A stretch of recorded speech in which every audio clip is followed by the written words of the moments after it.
গান চিরদিন থাকে, গান কোনোদিন মরে না।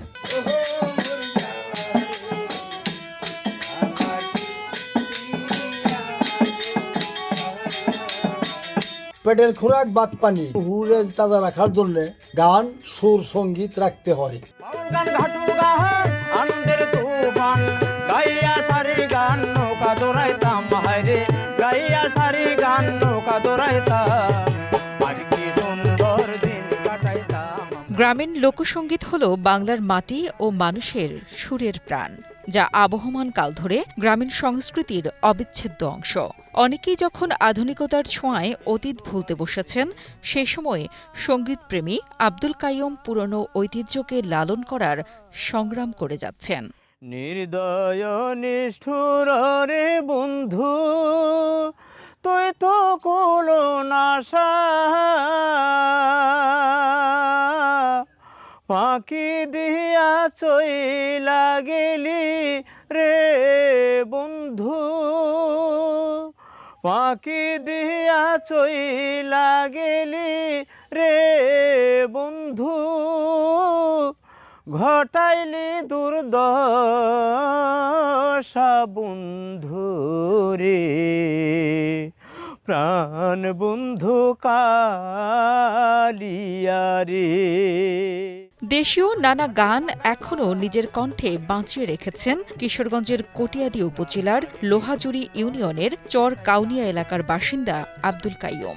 রেডিওতে প্রথম গান শোনার পর থেকেই এই গানই যেন তার ধ্যান জ্ঞান হয়ে গেছে।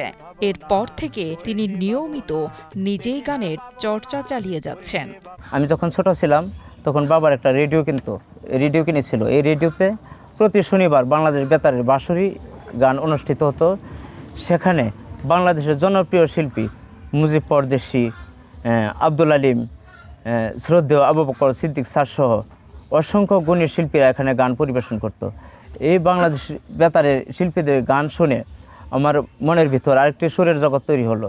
তারপর থেকে আমার এই প্রচেষ্টা থেকে আজ পর্যন্ত আমি গানকে ধরে রেখেছি। বাংলার গানগুলো অবশ্যই আমাদের রক্ষা করার প্রয়োজন, কারণ আমাদের বাংলার যে লোকসঙ্গীত, এই লোকসঙ্গীত লোক সংস্কৃতি, এটা আমাদের বাংলা সাহিত্যের একটা অফুরন্ত ভাণ্ডার। কিশোরগঞ্জ বাংলাদেশের এক অনন্য সাংস্কৃতিক ভাণ্ডার, যেখানে হাওর বাওর নদী আর বিস্তীর্ণ সমতল ভূমি মিলিয়ে গড়ে উঠেছে বৈচিত্র্যময় ভূপ্রকৃতি। এ মাটির পরতে পরতে লুকিয়ে আছে সমৃদ্ধ লোকসংস্কৃতি ও ঐতিহ্যের গল্প।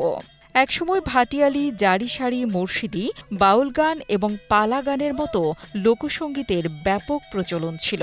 এসব গান শুধু বিনোদনের মাধ্যম ছিল না, বরং বাংলার মানুষের সুখ দুঃখ, প্রেম বিরহ, ধর্মীয় অনুভূতি এবং সামাজিক বাস্তবতার প্রতিফলন।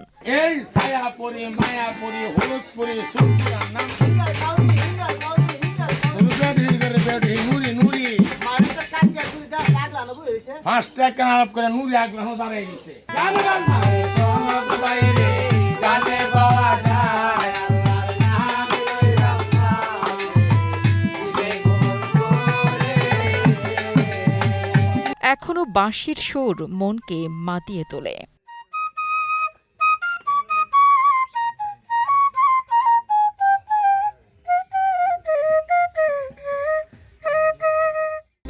দেশের মানুষকে প্রতিদিন সুরক্ষিত রাখার প্রত্যয় নিয়ে এলো সেফ রাউন্ড সুইচ। একসময় গ্রাম বাংলায় আধুনিক প্রযুক্তির ছোঁয়া ছিল না। টেলিভিশন কিংবা ইন্টারনেটের অভাবে মানুষ তাদের অবসর সময় কাটাত লোকসঙ্গীতের আসরে। রাতের অন্ধকারে গ্রামের মাঠ বা উঠোনে বসত জারিসারি কিংবা বাউল গানের আসর। দূর দূরান্ত থেকে মানুষ এসে এসব আসরে অংশ নিত।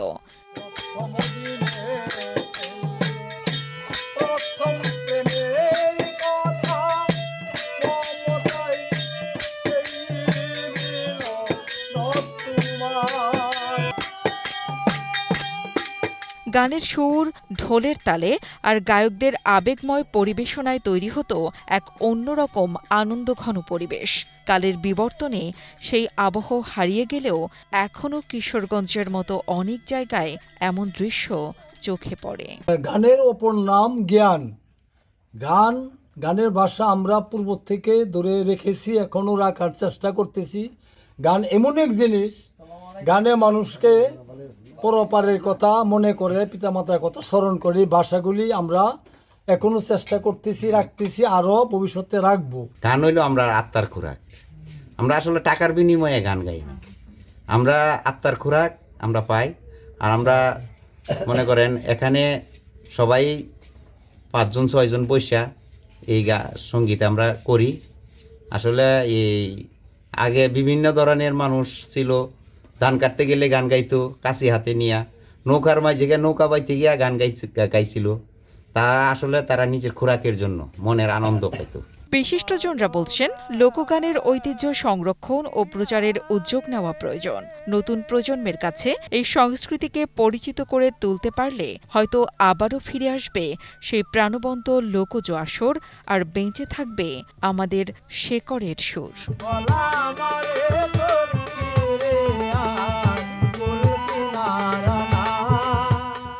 নুসরাত জাহান কলি, কালের কণ্ঠ।